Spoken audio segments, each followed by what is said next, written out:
Hi, folks. Welcome to another episode of Film Study. This is Ken McCusick. We're here for part 2 of the cornerback countdown with Michael Crawford. If you missed part 1, go out and download it. Some great stuff from Michael, in particular about this cornerback class. Some differences of opinion, a lot of fun stuff, certainly, as we went through that first half. In the second half, we got more to talk about. And the top 5 in the class should all go in the first round. It'd be a very exciting opportunity for the Ravens to address a significant need, and pretty good chance one of these cornerbacks is at the corner of need and value street. Michael, how you doing? All right. That's cool. He, great pairing. Okay. So we're down to my number 7 guy, I think. Is that all the progress we made on this? So far. Okay. Cam Smith is my number 7 guy. I do like him. I imagine you have him higher because you haven't mentioned him yet. I'm sure he's in your top 10. 6'1", 180. Arms are a little short at 31 and 5/8. 443 speed is just okay. He has good vert and broads. There's no measurable that's off there. I did want to mention this for Banks because it's true of so many cornerbacks in this draft. There is an aversion to the 3-cone for cornerbacks now that is bordering on the ridiculous. A cornerback seems to be the feeling that if I run the 3-cone, all I can do is hurt myself. Yeah. And a lot of players, they need a good 3-cone to be considered to stand out from the other corners. And yet, the last thing you want to do is have an edge rusher out 3-cone you by 0.4 of a second, and then have that on your permanent or an record. offensive lineman. That's happened with Linderbaum. He got some guys last year. He got some guys. Yeah, he was in the high 6s, low 7s. Yeah, and there's a guy this year. I think Cody Mott. I think he had a really good one too. So it's that's we didn't. And not. I'm sorry, I shouldn't interrupt you, but just because you brought it up, that's one thing we didn't mention with Brent's. Brent's actually had really good agility numbers for a guy his height. I want to say his 3-cone was 6'6", and short shoulder was 405. It's really good for a guy. Yeah, that's absurdly good. Yeah. And did I even have that in my list of things? I did not even put that on my list of things, but that's absurd. Of all the guys, of all the corners who you think wouldn't want to do it, it'd be the bigger guys like him, the taller, bigger guys. But he did it and did it well. And that's probably why. He probably knew he was going to do it well, and that's why he did it. Yeah. So I always have pro day numbers at a jaundiced eye, but they probably do some pre-pro day where they really want to measure players in all of these different ways and give them a chance to know, should I do this at the combine or not? That's got to be part of their game. All right. So I'm sorry. We were in the middle of discussing Cam Smith. I'm sorry. I cut you off. Yeah. No. Life is good. Reads very well. Plays. It comes from his zone scheme at South Carolina. It means he's got his eyes on the quarterback more often than not, and gets a good chance to make reads. I think, there's some things about him that I didn't like, which dropped him this far. The first was that he's kind of a tweener in terms of his speed, that he might be a tick slow for the outside. But then on the other hand, he's got some tackling limitations, and he needs to really stay on the outside probably to minimize those. You wouldn't want to have him come into the slot where he's got big run responsibilities. You still have run responsibilities and screen responsibilities on the outside, but you got more on if you're a slot corner. I think he finds the ball in the air well, despite some of the read limitations that I've mentioned here. He has 6 interceptions among 18 passes defense in 32 games. That's fine. The 6 interceptions obviously is outstanding. And he got PDs that were at the catch point, and he got PDs by contact after the catch, which is a nice thing to see. That you want to see a corner who can do it all in that respect, who can undercut, reach across the body, get a PD at the catch point, bludgeon the ball free like we see Marlon Humphrey do, whether it's a forced fumble or you're just not bringing that ball into your body. And also the Deshaun Elliott type PDs where they just go through the center of mass, indiscriminate of what other opportunities maybe exist, and try and dislodge the football that way. So Cam Smith had a fair amount of that going across the board there. His interceptions, I looked at all 6 of his interceptions. There's a good variation here. So he had a zone underneath, a man underthrown, zone top on a severe underthrow. That's a college football interception. That won't happen a lot in the pros. Zone underneath on just a complete flotation device, a terrible throw. A man deep where he really became the receiver. It was a deep post route, and he tracked the football and hauled it in as if he was the receiver. And a zone top on a short route to the outside. So he was actually there with the top guy, but he undercut the route and made the play. great to see that mix of interceptions as well. It's that he finds the football and he'll find a way to get there. It's not all gambling underneath cuts, which I love anyway, but or it's not all man coverage. He has to have an underthrow occur to get some. There's some guys out there who that was most of their interceptions in their college careers. But Cam Smith, a lot of different ways to find the football. Aggregate coverage results are good, not great, at 5.6 yards per target and a 47.1 completion rate for the last 2 years combined. So good. The guy who is probably the closest in terms of a ball hawk in this draft, I don't want to give it away, but he's my number 3 guy. And so you know who I'm talking about. Yeah. Yeah. Well, we could save ourselves some time here because Cam Swift was my number 6 guy. I think we just flip-flopped our 6 and 7 guys. One thing I did want to say about Cam Smith, though, just one thing I wanted to add in there. I love his play demeanor. He's out there talking all the time to everybody, and he carries himself with that swagger. It reminded me of Marcus Peters. This is the first thing that I thought about. I was just like, not, obviously, in terms of a ball hawk, Marcus Peters is in a league of his own, but just the way that he plays the game, the way he carries himself out on the field, right? A lot of confidence, a lot of bravado. My son would say he's got that dog in him. I'm too old. I can't say that. But he definitely has a swagger and a chip on his shoulder kind of demeanor that I like at a cornerback. I love to see cornerbacks who play with that. Now it can backfire because, you're going to get beat. That's part of life at corner.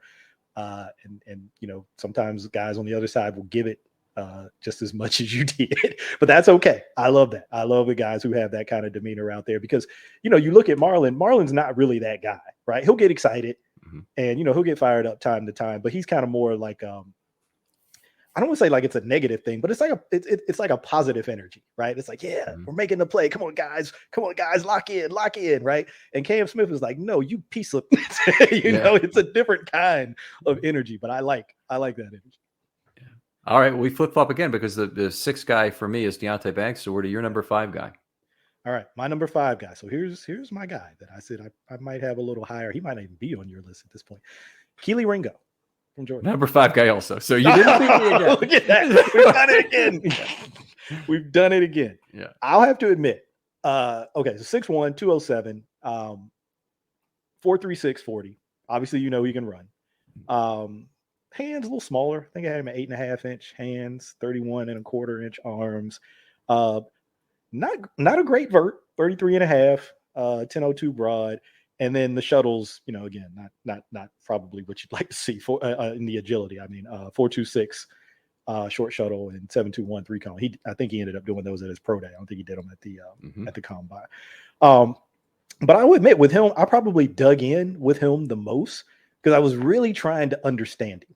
Right. Because I really I wanted to really like him. Let's phrase it like that. I really wanted to like him.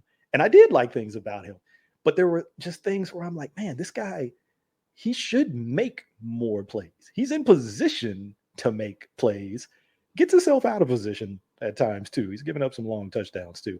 But he's in pretty good position, I'd say the majority of the time. Now with him, I think I mentioned it with one of the other guys, but the eye discipline thing, I had that like over and over again with him. And I've even got like clip examples I may have tweeted out over time where you can literally see it when you slow down the clip. He's in the Tennessee game against Cedric Tillman, and Cedric Tillman was running a bunch of stop routes in that game and kind of creating some separation. He's a bigger body guy, but was able to kind of really sink his hips and get out of his break and create some space against Ringo. And you can see Ringo looking at Tillman's eyes, like eye level. Like he's not looking at his hip at all. You'll get fooled up here. Anything above the shoulders, watching a wide receiver, they will fool you. So you really got to lock your eye on that hip because when the hip drops, they're getting ready to break, right? One way or the other. Sitting in the chair. Yeah. And so you could see Ringo still looking at his eyes while Tillman has dropped, right? And starting to stop and on his little comeback or hitch or stop, whatever you want to call it. And it's like 2 or 3 yards of separation. And I'm like, man, if he can just get with a DB coach that can really kind of help him hone that up. Because he actually had 3 different DB coaches at Georgia. So it was kind of a revolving door there. But when you look at him, you look at his career, it reminds me of something Mike Tomlin said. He did one of these podcasts over the season. They got into a little bit of a draft discussion. He says he likes reading scouting reports because he laughs. He's like, people tell me, oh, can't change direction, short arms, can't do this, can't do that. He's like, that's all funny to me because he says, if we're talking about anything other than pedigree, that's coaching. Mm-hmm. And he said, I don't run away from coaching. I run to coaching. He said, a lot of guys in this league run away from coaching. They want to blame the player. Well, look what it said on the report. I told you could. He said, no. I run to coaching.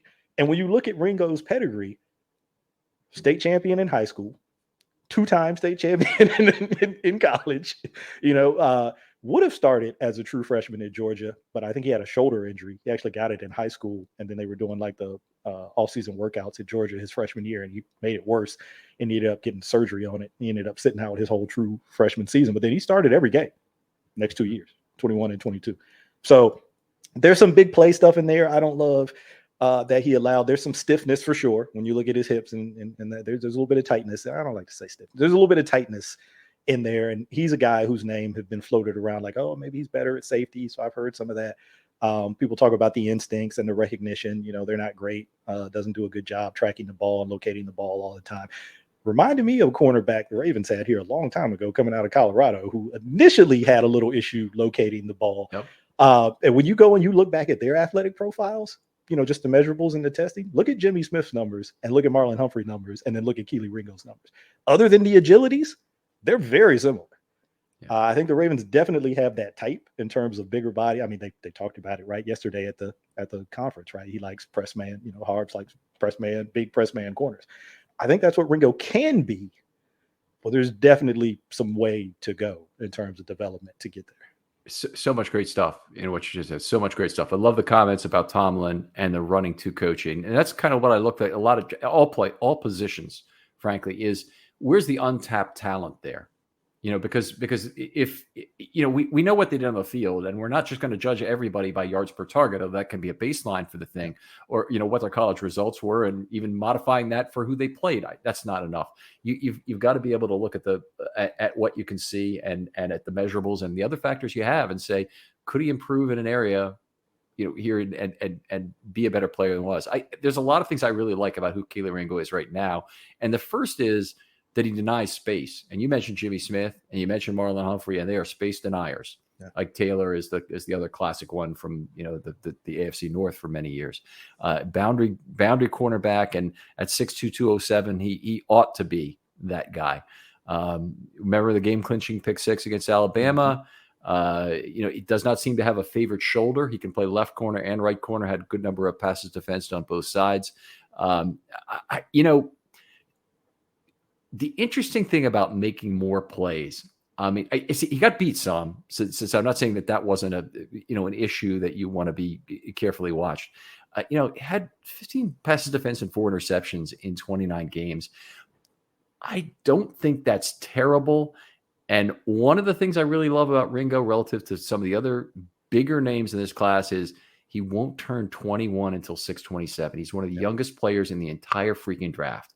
Right there, that should tell you there's things he can learn, even if they're not apparent to us exactly what it might be about his game. But always take the younger player if all other things being equal. And that was one of the reasons why I put him up ahead of Banks and ahead of Cam Smith on my list, whereas I might have had him down as far as number 7 or even number 8, was the age thing that I really believe there's a lot of growth there.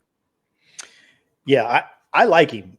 And I've had a lot of discussion with other people whose opinions, I value looking at prospects and stuff, and they're a little lower on him. And I think even some of the big media people out there are a little bit lower too, because of some of that tightness and some of the, they use that kind of catch-all word, instincts, that they think could be a little bit better. But I look to the youth, like you said. Again, look at what happened at Georgia.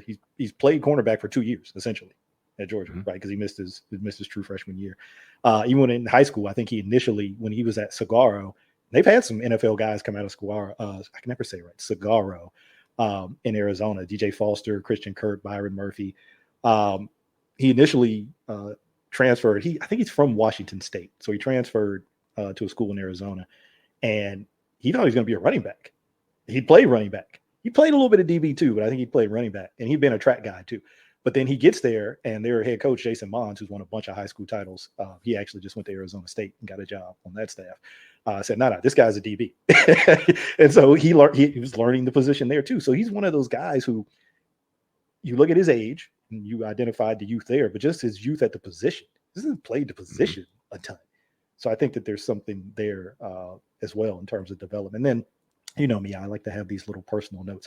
People have probably heard the story, especially if you're a Georgia fan. I know Jacob on Twitter, he's a big Georgia guy. Jake Vogel. Jake Vogel, he'll know for sure. But his mom was diagnosed with not Jake's, but Keela Ringo, his mom, Traylee Hale, was diagnosed with breast cancer back in 2020.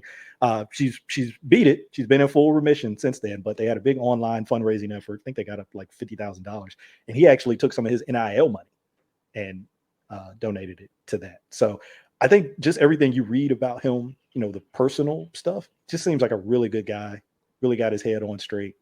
You know, when you watch him in interviews, it's like a Devin Duvernay-ish type of interview, right? Everything, like, there's no laughing and joking. It's all very, very professional, very polished. You know, he laughs and jokes, and he's a young guy, but it's just the demeanor that he carries himself with is almost like a very professional demeanor already.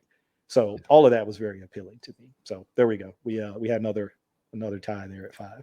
Okay, so another tie at 5. Number 4, I wouldn't be surprised if we've got the same number 4 guy either. I think I've got my number 4 guy. It's your number 3 guy based on some other things you said. Emmanuel Forbes is my number 4 guy. And we've danced around it, so we should hit it right off the top, right? 6'0", 166 pounds at the combine. I heard his pro day, he was up in the 170 range, 171, 172, somewhere there. I've heard other guys who've played in the NFL, I think most prominently Asante Samuel, not junior, but senior, talked about it and say, hey, that's not a problem. We'll put weight on that. He's like, when he gets to the NFL, they'll put weight on that guy. That's not going to be a problem. When he gets, you know, with an NFL strength and conditioning staff, a nutritionist, you know, a diet plan, he's like, they'll be able to put weight. But he's like, that's easy to change and manipulate. He said, what's not easy to change is that this guy is a freaking ball hawk. Okay. You can't create that, right? I mean, not only does he take the ball away a lot, he takes it to the house, right? 6 career pick sixes. It's unheard of. It's absolutely unheard of. Wait, 6 career pick sixes? I thought it was 4. But anyway. I think it's 6. Double check me. He's the all-time record holder in college football, I believe. Yeah, I could be wrong. I could be making it, you know, it's I'll a check fish it tale. right now. The more you tell it, the fish gets bigger.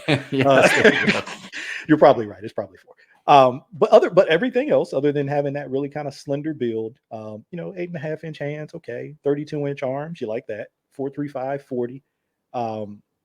You know, played in the SEC there at Mississippi State, so you know he's not going against the little sisters of the poor.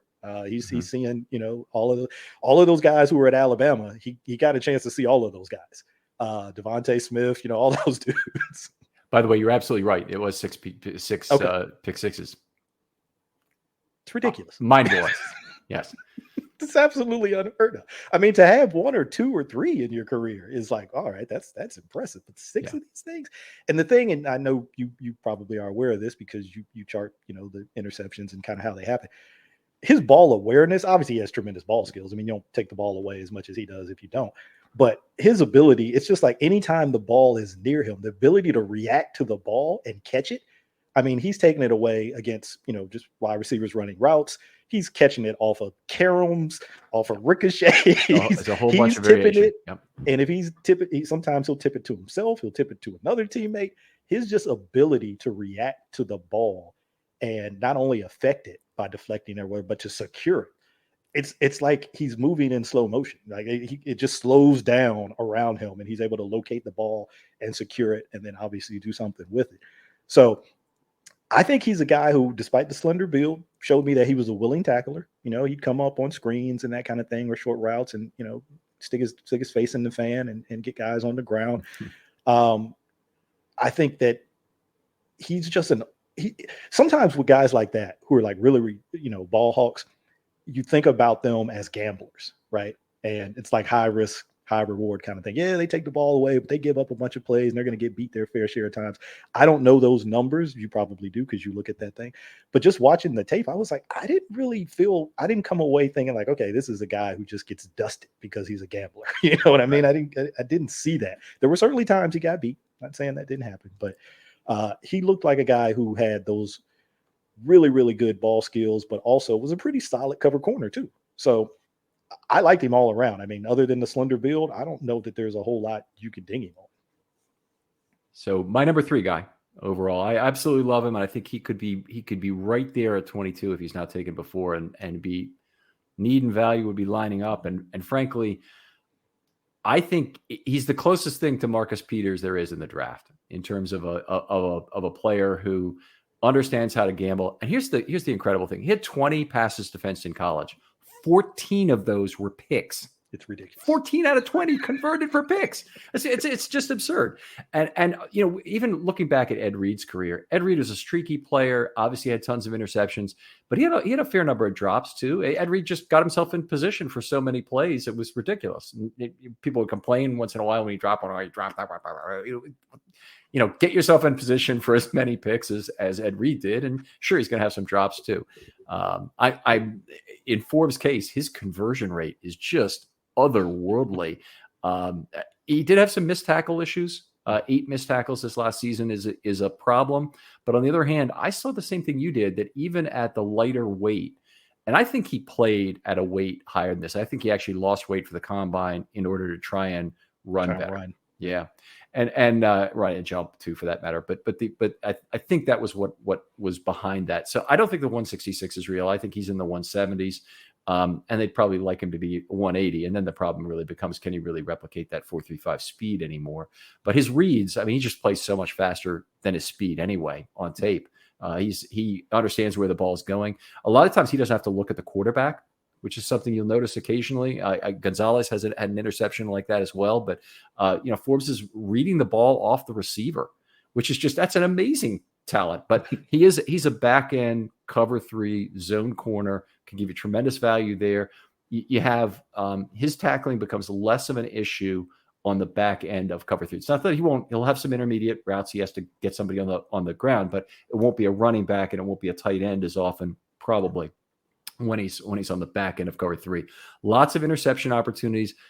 We've talked about a lot of times on my show about Marcus Peters and his gambling and how his conversion rate does not need to be super high, particularly when the opponent is in plus territory, to make it a great gamble if you've got a chance at a pick 6. Mm-hmm. So if you've got a chance at a pick 6 on an undercut, and they're already at a point where they have an expected 3.5 points, and you can turn that around to -7, you don't have to be right that often, 20% or something. You have to be right. Well, Emmanuel Forbes has been right a lot more than that in his career. And some of it's about just being able to get to the spot. The other part is about being able to secure the football, and they're both there. I would be so excited to see him as a Raven. You mentioned, it's a mess of different things. He had 2 tip balls in the same game against Texas A&M. The interception versus Kentucky was a stare down. And this is one of the things with Emmanuel Forbes. You do that at your own peril. Yeah. If you're a quarterback and you look to his side of the field and stare down a receiver, doesn't even matter if it's his man in some cases, do so at your own peril, particularly if they're in zone. And you're better off probably just not throwing to that side of the field at all. But the quarterbacks that do that, and obviously college quarterbacks have a lot of accuracy issues that lead to more cheap picks. But Forbes is just a remarkable player, and I think his speed has played well in terms of some makeup plays as well. And I think that's something that will help him at the next level. But I don't expect playing at what I expect will be an NFL size he'll have to play at, that he's going to really have the elite speed that he tested at the combine. I think it'll be more of he's the patient Marcus Peters type ball hawk. Absolutely love him. He's my number 3 guy. Yeah, if he puts on 10 pounds and he's in the low 4.4s, that's fine. Yeah, that's fine. Now, I have a feeling we did a flip again. I bet our 3 and 4 guys are flipped. Probably. Yeah. Okay. Because I bet our 1 and 2 guys are the same. So probably. So who goes? I forget. I think it's your turn to go. My number 4 guy, Joey Porter Jr. Do I got your guy? Who's number 3? Oh, no. See, so we're going to have some differences. We have some differences. Okay. Joey Porter Jr. definitely has the frame you want at 6'2", 193, 446, 40, 34-inch arms. So love the arms. And happy with that. He is a little bit older. He'll be 23 in July. Measurables are all good or better. 20 passes defense in 31 college games. Quarterbacks overthrew his assignment a lot. So he has forced incompletions that don't show up as passes defense, which is the sign of a great boundary cornerback. And he should be, given how big he is. Of course, at 193, he's kind of a little bit on the smaller side than a lot of cornerbacks might be at that weight, but still got those boundary skills to make it uncomfortable for a wide receiver to risk going out of bounds or have to slow down or whatever it might be. There's lots of examples on his highlight reel alone of places where he is denying space or fighting for real estate on that outside. So I really like that. I only had one interception in college. That's definitely one of the downsides. He's not the ball skills guys that a lot of other people have. If you want to watch a game to get hyped about him, watch the Purdue game. Oh, they threw at him a ton in that game. Aiden O'Connell just he's not the guy who's going to face at the NFL level. I think he had 6 PBUs in that game alone. It's a crazy number. Yeah, the Ravens record is 7 in a game by Lardarius Webb, and the other guy who had 6 and he didn't even play all the snaps is Dwayne Starks. At it. So exceptional. The other thing that I like about Porter is that he uses his length very well in terms of draping over a slanting receiver. Now, if you people watch different amounts of football, obviously, but the slant's one of the hardest to defend passes. It's you go off the line of scrimmage. You've really got to disrupt that route typically at the line of scrimmage to have a good chance to defend it or within the first 5 yards. But he has a fair number of reps where he's reaching across the body of a slanting receiver. Now, undoubtedly, some of that is college quarterbacks throwing behind their receiver a little bit and giving him a little bit of an opportunity. But that's a very hard pass to defend, and it's just exceptional when I see a corner who can do that off the line of scrimmage. Definitely, press is his game. So the Ravens have talked about it. You mentioned it before. Being a characteristic they love, and I think he'll be a guy who does it very well in the NFL. Round one guy, clearly, if he lasts to 22, and I don't think it's super likely, then he's could be at that intersection of need and value as well. Yeah. So we differed there. So we're up to number 3. Yeah, so he's your number 2 guy then? He's my number 2 guy, yeah. Okay. And other comments about him? I had him probably as high as I did just because of that press coverage ability and his length. Now, Julius Brents obviously had length too, but I just thought Porter did such a better job of using his length, whether it was in coverage, whether it was in the run game, like he's just getting his hands on guys to make tackles with his length. Guys who you think about, like a run, and it's either a design perimeter run or the running back is bouncing out to the perimeter, and we've seen it in the NFL, right, where sometimes it's coming out there and there's a corner out there and they're able to kind of get around that corner. You can't get around it. With that length, he's able to get his hands on guys. And one thing I noticed that I had noted down is he'll get particularly in the run game. I imagine he could do it in coverage too, but I saw it on a run play. So he goes to, and it's that exact scenario. Running back bounces, comes to his side. He's kind of last line of defense over there because the safety had come down in the box. So and this was minus territory. It's probably like 10-yard line going in or something like that. So he's the last line of defense, right, against this running back. Because of that length, he's not only able to get a hand and an arm and a hand on this running back and try to help usher him out of bounds because, his momentum was carrying him that way too. Because he can secure contact with the ball carrier with that length, he was using that other hand to try to get the ball out. Mm-hmm. And I love that. I'm just like, because sometimes guys with shorter arms or maybe aren't as confident in their tackling ability, it's like, no, everything's got to be about getting this guy on the ground. I can't be playing games with not getting the ball down. He's like, no. I can do this because I have the physical ability to do this. You want to have a negative about every player. So I did the edge rushers with Voss. Will Anderson, who the Ravens said, if Will Anderson's on the board, we'll probably take him. Kind of thing. It was a joke in the response at the Liars luncheon yesterday. But Will Anderson, he said he's got something like 34 college sacks. I mean, just absurd number. He's only forced 1 fumble. Yeah. And that is a legitimate knock. I don't know how you can go 1 for 34. It's about like going 1 for 34 as a batter who should hit 200 or should hit 175 at least, kind of thing. And that's just, he had 030. Yeah. So That's something people have brought up about Will Anderson. I've heard other people make that point. Like, hey, the pressures, the sacks, that's all great, but you'd like to see, the ball getting taken away more for a guy who's getting to the quarterback and hitting quarterback that much. But yeah, for me, Porter Jr., it was that length. And I think I had to write some profiles this year, not on all these guys, but like a handful of them. So to me, he was really a guy who I thought, because sometimes this gets overplayed, but I really think like if he's able to reach his ceiling, his full potential, he's a take away one side of the field kind of guy. I really think he has that kind of ability.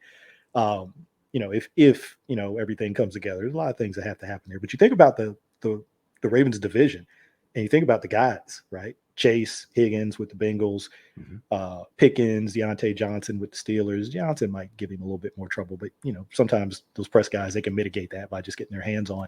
And then Amari Cooper, these are the kind of guys that you got to guard. And these, aside from Johnson, those are big guys. Those are big, physical, strong, fast guys. Now, I know top end speed isn't necessarily Porter's thing, even though his dad said he probably could run faster. But getting his hands on people and getting physical, that is his thing.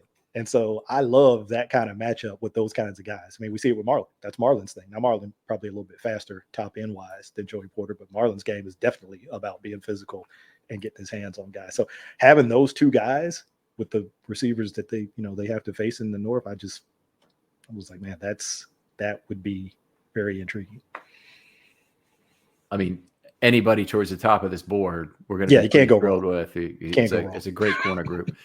So let's reconstruct here. So I had Emmanuel Forbes at number 3, and I'm sorry, you brought up Joey Porter, or I brought up Joey Porter at 4.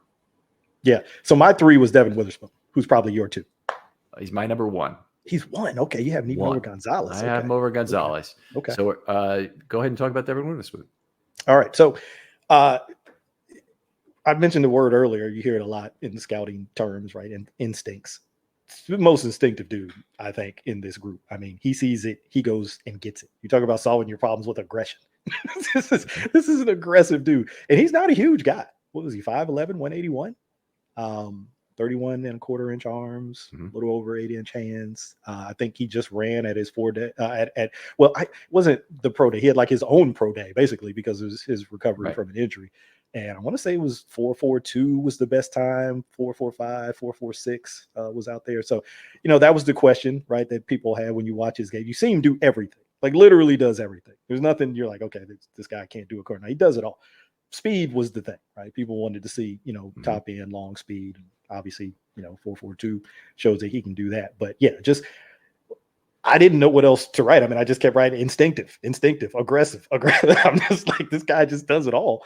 And you love the story. A 0-star recruit coming out of high school, special teamer when he first comes there to Illinois, and then, probably going to be in the top 2 to 3 corners drafted in the NFL draft. Yeah, he's my number 1 guy. I absolutely love him, and watching on tape is great, and he consistently is denying the football to an opposing receiver.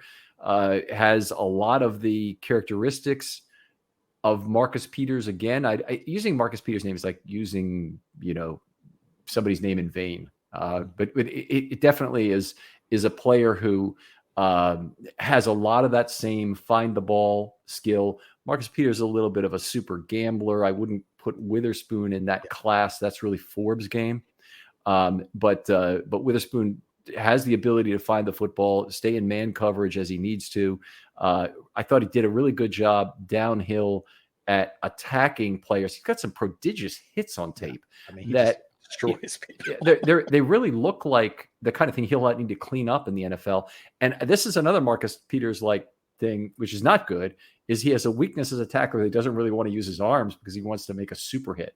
So he's looking to lay his shoulder in the other guy's jaw pretty much on a regular basis. And it's just something that I think is he will work through that and I think be a pretty good tackler at the NFL level because it's not a size issue, not really. If you look at the game against Michigan, so he played Michigan the second to last game of the year, and they were 7-3. Michigan was 10-0. He put on a clinic in that game versus a good football team in terms of staying with his receiver, deflecting the ball, making plays in the run game. It was a terrific performance. Very dangerous with the football. A lot of his interceptions go a long distance on the return. That's a nice bonus, and certainly he did a fair amount of that.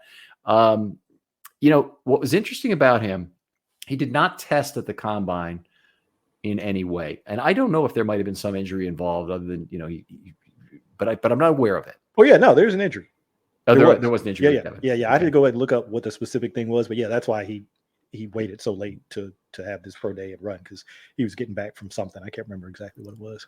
All right, very good. So the 442-46 makes a lot of sense then. It's one of these things that it would have been okay if he just said, screw that, I'm not testing in any way. You draft me based on the results, because his results are the most incredible in college football. And I want to talk about one player from this year, one player from last year in terms of this, but let's start with him this year. How would you like your quarterback in a particular game? You can think Joe Flacco, or you're probably going to think a bad quarterback. So let's pick somebody bad from the last few years. Rosen, maybe. Okay. Let's say he goes 22 for 63 throwing the ball for 206 yards, 0 TDs, and 3 interceptions. Those were the targets of Devin Witherspoon this season. 22 of 63, 206, 0 TDs, 3 interceptions, 25.0 passer rating throwing to his targets. That's less than if they just grounded the football every time. Yeah. Then I have 39.6. So incredible results. And his yards per target were, I had that. I know that was one of his best statistics. Oh, darn it. I don't have it right in front of me right now. I'll get that again before it. They were still throwing at him a lot. They threw at him 5 times per game. Part of the reason was Illinois always matched him up against the other team's number 1 receiver. So, obviously their teams want to throw to their own guys, but he's playing in, what is, let's not call it mid-major level. He's playing in the Big Ten. It's a Power 5 conference. It's real quarterback play is involved. It's not the SEC, but it's a good quarterback conference. And I did a good job at it. The guy last year who came out of the draft with amazing yards per target production was Trent McDuffie. Mm-hmm. Now, what I recall is Eric DaCosta, after the draft, really got on some reporter or analyst for being a McDuffie fan. Mm-hmm. He didn't like him at all. Really? Yeah. And McDuffie went to the Chiefs, and he had a really good rookie year with 5.0 yards per target. And I tell you, you just have to look at these things. The ball production in college, it really does matter. Not just ball production. I'm sorry, the yards per target production in college, it really matters. And McDuffie was a guy last year. Admittedly, I looked at him and I said, it's not obvious why he's so good, but there's a lot of players who play faster than who they are, and they don't have great measurables, but they have better instincts. And yards per target is trying to tell you that. And, we're trying to not listen to it. So I think it lines up too with, you've probably heard of this. They've been writing a bunch of articles about it recently, especially with Brock Purdy last year at quarterback. So you hear it mostly about quarterbacks, but they do it with other positions too. This S2 cognition test. Have you heard of this? No. Yeah. So you can Google it. You could even put in S2 cognition test, The Athletic, because there's a couple of articles in The Athletic about it that are really good. They did one on Brock Purdy. But so it's not the Wonderlook, right? It's not an IQ test. It's a cognition test. It's a processing test. I think they started doing it with baseball players initially. They've been doing it with baseball players for years. And then I think they've moved into the NFL space over the recent years. And I think they mentioned his name in one of those articles, Trent McDuffie's name in one of those articles that I read, that whatever his score was, it was really, I think something like 90s or above is obviously like a really high score. I want to say he was in that range just in terms of his processing ability. And it really does kind of line up with yards per target. If you are somebody who can process really fast, where you're either deflecting the ball or picking the ball off or just getting into body position where the quarterback, says that's not a target, I can't throw the ball there. That really kind of lines up with that ability to process. But you'll see it. They talked a lot about the quarterbacks. Obviously, Burrow was out there. I think they published his scores back in 2019 at LSU because obviously they were super high. So of course he was okay with them putting it out. It's proprietary. Obviously, it's private. Oh, so you take it on a personal basis. You don't take it with a group at the combine or anything now. Yeah, I don't know. See, so you'll have to double check me on that. The articles that I read, I don't know. They may have in the last year or two started doing it in a way where they do it at the combine, but I'm kind of unclear because they talked about Bryce Young and they said he's been taking it since he was 14. So he actually owns his own data. so he can disclose. He can decide if he wants to disclose his or not. Like the NFL doesn't own his data, or the college team doesn't own his data. He's been taking it himself. Then it could be like SAT testing, where you have to ask for your scores to be forwarded to the university or whatever. Yeah, but you'll see in there. There's one of those articles, the Purdy article. They have a pretty good section in there that makes you kind of want to be like detective, where they said, hey, we looked in the last. I don't even think they put the time period on it, but it sounds like it was recent, in the last year or two. We looked at 27 starting quarterbacks, and their cognition scores on our test lined up with their passer rating. Like if they had a 90 or above passer rating, they also had these high cognition scores. And then, so 14 of the guys were high, 14 of the 27 were high, 13 of the 27 were low. So it makes you go back to look, oh, hey, Lamar Jackson, what was his passer rate? So this is the first thing that I did, was go back and look like, hey, was he one of the high cognition guys? I want to know. So it's a really interesting thing. So yeah, I again, taking this off the rails, but they not only use it for quarterbacks, you can understand why that one gets the most attention. People want to know about how quickly quarterbacks are processing things, but they do it for defensive backs. I don't want to say, I don't know if they do it for all positions, but they definitely do it for defensive backs. And they did talk about Trent McDuffie's being really high coming out last year. So it's a pretty cool test because like they said, with baseball players, it's, pitch recognition, those kinds of, it's not so much trying to get an idea of your study habits, maybe like the Wonderlic might, how are you able to retain information? And it's literally about processing things. You'd love it because it gets into like the milliseconds and like the eye blinks, 150 milliseconds. Some of these guys are, they're registering scores that are faster than an eye blink. It's crazy. I do love that kind of stuff. And one of the fun things that I think everybody likes to do is take the Wonderlic test themselves. Not everybody, maybe, but I take it. So it's definitely an entertaining thing. I'd be afraid to take the S2 test because I'm afraid my video gaming career might be over. Mine is long over. So I know my processing would not be good. But they even give you a couple of examples of some of the things that are actually in the test. So try to play that game at home yourself. So it's pretty interesting test. And it seems to be gaining some more steam around the league and with teams. So just another little nugget there. Do you have aging parents who need to be looked after or getting to the point where they're at a retirement home yet? You're not quite there, right? Not quite yet. No. Okay. So I'll tell a little story that's a little bit overboard, but we've gone a lot of stories. And this may have to be broken up into 2 episodes anyway. So my mother lived to the age of 95, and she was extremely needy at the end of her life, as most people are. She just wants to talk to somebody, and she wants to call me up. But one of the common ground things we found was I couldn't go over and fix her computer every day, because literally teaching her how to turn on the computer or how to cut and paste every day would have been too much.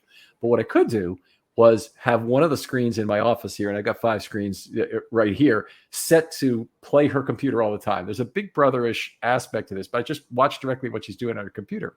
And she got into playing this forget what it's called, but it's one of those mind games that's supposed to keep older people sharp.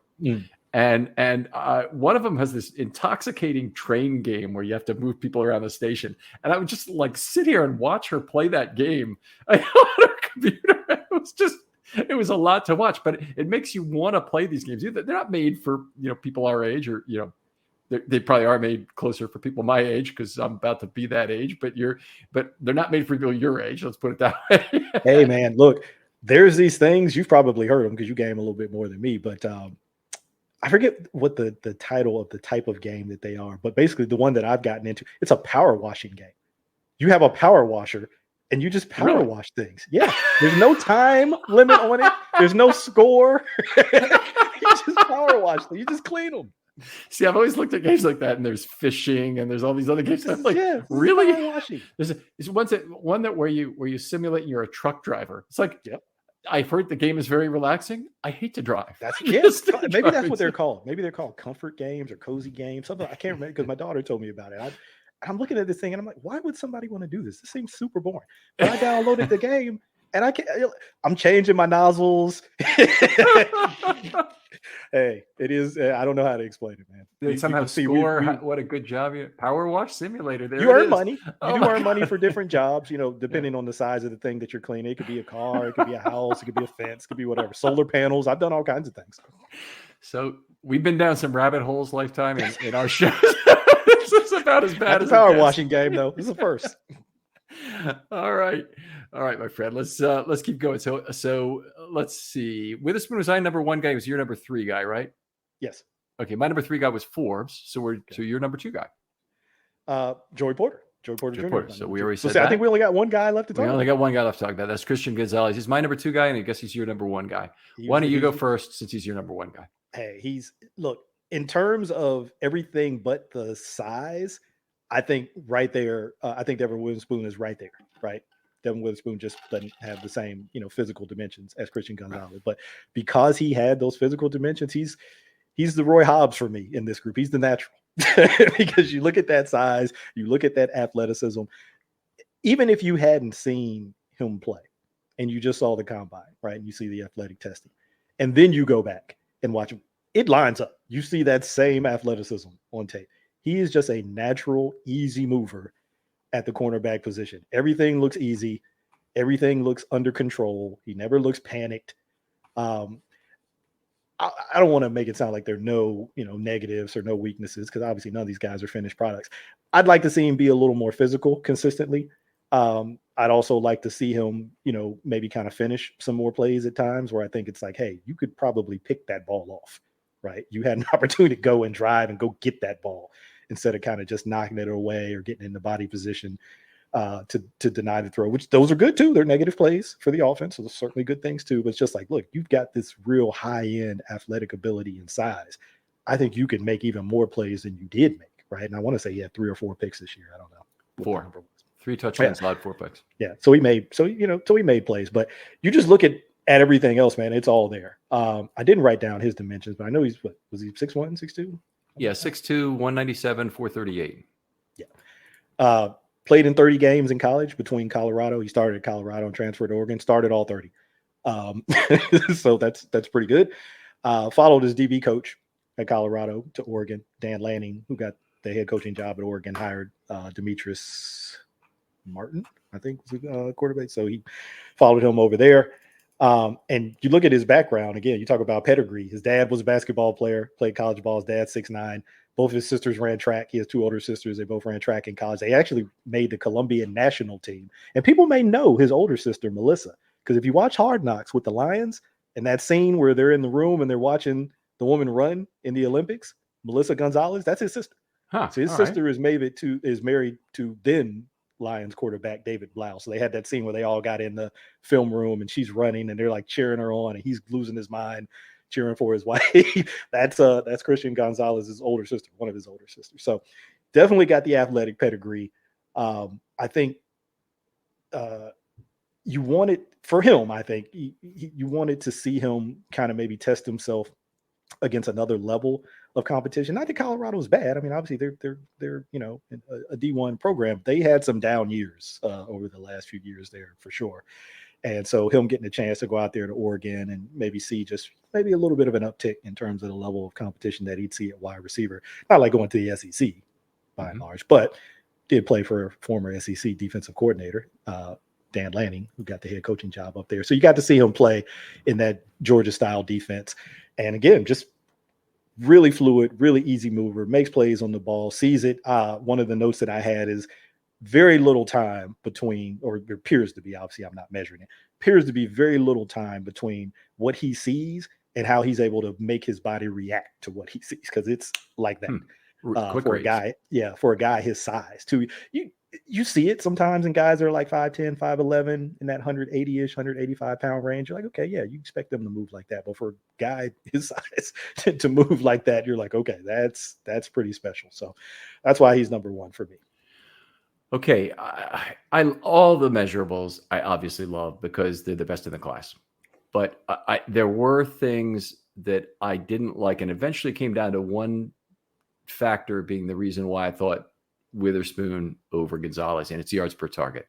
Gonzalez allowed 7.7 yards per target. All the great that's there, 7.7 yards per target. Witherspoon 3.3. Mm-hmm. And I'm just the problem for me is I'm not watching every single game.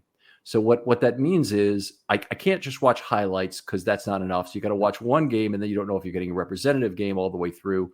And you probably watch more than that. I try to do 3 to 4. 3 to 4. That's really good. What I would say is I think there is a processing speed that is not at the highest level. And you just said kind of the opposite thing in saying that you think, I think his processing speed was just a tick slow. And I think the yards per target are kind of telling us that. And Forbes, he doesn't have to be Malcolm Forbes because he's got everything else. Yeah. And he'll be a good NFL cornerback. And maybe that's even something he can do. But I will say this. Projecting somebody to be a better processor is probably one of the most difficult things. I'd be more comfortable on almost any other improvement of a negative to get better. And that said, I mean, he had lots of good plays, lots of plays where he made a play. He wasn't even looking at the quarterback. He figured out from the route tree what was going on, and he knocked it away or picked it off. He had plenty of that on his tape, but that yards per target kind of concerns me. And it's not a good number, and it's a hell of a lot worse than Witherspoon, who is just an unbelievable production play after play after play guy. So, I know a lot of people love Gonzalez. I know he'll probably be the first cornerback taken. He's just a step behind Witherspoon for me. Yeah, which I think is totally fair. The processing thing, and this is what I wrote about Ringo, and I think it could apply to Gonzalez. I think it could apply to other guys too. I do wonder if those guys can get better, and it may take it out of the category of processing speed. It may be something else at that point. But when they're more disciplined with their eyes and are able to react to what a wide receiver is doing sooner, maybe that's no longer considered processing. It's more reaction speed, I guess is probably a better word for it. But that can speed them up. That's what I kept thinking about Ringo the more that I watched. I'm like, if he just gets his eyes in the right place, he's going to see that hip drop. He's going to see that break, and then he's going to be able to get out of his transition just that beat faster, where maybe he can make a play on that ball instead of making the tackle right after the receiver catches the ball. Now, it's a big if, right? Because you're doing it at this point. You've probably heard this by now, so I'm probably not breaking any news. But when you get to the NFL, a guy that I follow on Twitter a lot, Matt Waldman, he's talked about this, and he says, he's had scouts kind of confirm this for him. It's like, look, it's going to become mostly about learning scheme. Individual fundamental improvement, you're going to be doing a lot of that on your own. There's not going to be a lot of that done in the team setting. Maybe in the OTAs, in the early part before you get to camp. Then once you get into camp, you're starting to get evaluated on play. So the schemes might be a little bit watered down, but it's more about evaluation. And then once you get into the season, it's all scheme based. Like there's very little individual fundamental work. He's like, you have indie period at beginning of practice, but it's not like what you get in college. So can that be done? Can a guy get more disciplined with his eyes and train his eyes to have them in the right place more of the time? You hear Harbaugh talk about it all the time, right? With DBs, he didn't have his eyes in the right place. Yeah, it can happen, but you're going to have to probably by and large do a lot of it on your own. And so that's a makeup thing at that point. Is it the kind of guy who's really going to invest in making sure that happens? Yeah. So two things about that, because I love that. The first is that I would not expect Gonzalez to be a special teams player probably at all in the NFL. So he's going to get, if he came to the Ravens anyway, he'd get 20 minutes with a position coach all alone during special teams drills. So that really creates an opportunity. Patrick Queen, ideal example of a guy who did not really use that very well. And it's not all his fault, I don't believe, but he did not appear to have a good relationship with Rob Ryan. And they weren't working on anything, for a lot of that time that I saw him 2 years ago. But in the case of Gonzalez, if he is the kind of cornerback that he should be, then he'll take that offseason time like Lamar Jackson has and become the better version of himself and do that. And I do want to make sure that I'm saying I am not saying in any sense that Christian Gonzalez has a slow mind or whatever. And when I talk about processing speed, it is those things. I where he puts his eyes is part of processing. How quickly he knows to turn his eyes, where they are, and then how quickly, obviously, he turns that into action is the other component of it. But yeah, I agree. And that I'm really interested to look up that S2 test. And see, exactly what that has in there. You'll take yourself down a little rabbit hole. There's not a ton of stuff out there, but there's enough where you can read, I don't know, 7, 8, 9 articles on it. There's probably more about the baseball's testing that they've done because they've been doing it for longer, but you're starting to see more of the NFL stuff out there. But yeah, it's really fascinating to me because that's really what you are trying to measure in a large sense about NFL players. When you talk about processing, that's what it's about. It's about how quickly you can identify things, understand what you're seeing, and react to it. right? This is what you're trying to find out about all these guys at all these positions. And, the guys that can do that, better are typically the guys that, are the better players. Now, there's exceptions to every rule. There could be some guys out there who maybe don't process quite as fast as some other guys, but they're still pretty good players, pretty solid players. But, they have other things that they do that sort of mitigates, that. But I think for me, that's where it always starts. And with corners, I'm always looking at eyes. I mean, you got to look at the athleticism, of course, with corner, because it's a reactionary position. But I'm always looking at their eyes, because their eyes tell them everything about what they should be doing, right? So that's the discipline part. When people say, well, these eyes, you can't train your eyes. They have to be disciplined, because somebody can tell you all day, lock your eyes on that hip, lock your eyes on that hip. But then you're actually in a rep against a wide receiver and he does something, your natural, inclination is to look at him, look at his head. Where is he looking? Where is he? Right. That's the natural. You've got to fight that until it's time to do that, until you're in a position to do that. If you lock it on the hip until you see the hip drop to let you know whether he's breaking or not. All right. Now you can react to that. Now you can transition your eyes, right, to get into phase with him and to try to locate the ball. So it's a discipline thing, and it's not as it sounds easy, but it's not, because your eyes want to look up. They want to look at the person. They want to look for the ball. My high school coach used to always tell me, what are you looking back at the quarterback for? He's not throwing you the ball. He's throwing it to the wide receiver. So it's just one of those things. Your natural, just things in your body. You want to look at the quarterback and see where the ball's at, but that's not, you're going to get out of phase when you're doing that, unless you're in zone already. If you're in man, that's not going to help you. All right. Outstanding stuff, Michael. Let's talk honorable mentions for you, because I got 4 guys on my honorable mention list, and all guys I'd be thrilled with the Ravens getting. But who's on your list? All right. Let's see if we got some overlap again. This guy's tough. I really wanted to squeeze him in the top 10 some kind of way. Darius Rush, South Carolina. I had him right there. My number 13 guy. He was a guy who was kind of the opposite of no, he was in the same boat, because I talked about guys, kind of being just okay to me on film, but then really looking good at the Senior Bowl. Same thing for him. He went to Senior Bowl, and it's like he knew what the routes were in some of these one-on-ones. I mean, he's running the route for the wide receiver. And I'm like, did this guy study these wide receivers before he came to the Senior Bowl? Because he looks really, really good. So he's on my list. Corey Trice Jr. from Purdue, Clark Phillips out of Utah. I mentioned I had DJ Turner on my list, and then Caillou Blue Kelly out of Stanford. Okay. So Caillou Blue did not quite make my top 14. Actually, Clark Phillips I have is on my no list, because he's significant size limitation and a very high missed tackle rate. So a combination of things. Can he improve the missed tackles? Maybe, but if they're a function of size, maybe not. Yeah. So I'm a little concerned about that. Tyreek Stevenson was on my list. We talked about him earlier. Eli Ricks was on my list. Oh man, I forgot about Ricks. Then he'd be on your list. That's okay. You can put him on now. Darius Rush and Ja'Cory Bennett is on my list. He's number 14 among all my corners. And I would just be thrilled if the Ravens would end up getting him. Some other guys that people like that are a no on me. Jalen Jones, 26 years old. Do I have that correct? The age, I don't know, but I mentioned I had to write some profiles. He's one of the guys that I wrote a profile on. I was like, that's a safety. That's not a corner. That's a safety, the way he moves.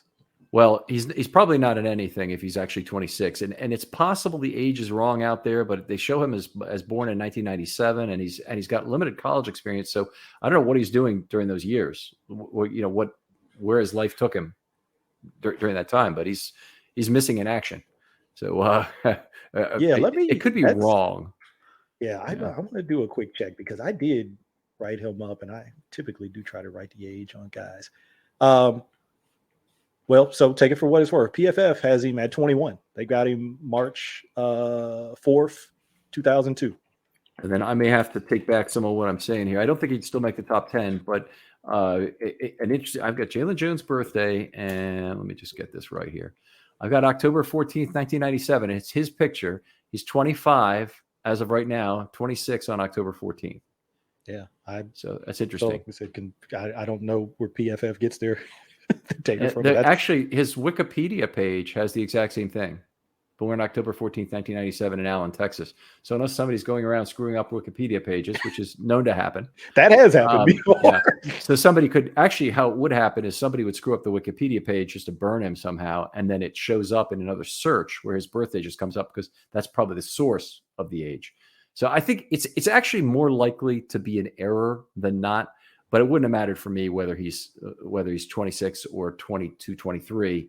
He's still out of my top 10, but he's a no at 26. Even when I wrote him up too. I mean, you like the size, right? You see the size and you're like, yeah, that's aircraft carrier type thing right out there corner, but he just did not move like a corner to me. I think he would really have a hard time on a regular basis if he was starting in the NFL. Yeah. And it's obviously the age. You can't project any improvement on a 26-year-old. So you're assuming he's 26. He may not be. Let's be fair about all that. So anyway, just I enjoy every football discussion I have on the show, but I got to say, whenever I get a chance to talk to you about football, Michael, just my favorite time of all. And I wish we could find more time to do more shows, whether it's yours or mine, either one. But maybe we can do more of that this season, or at least I hope so.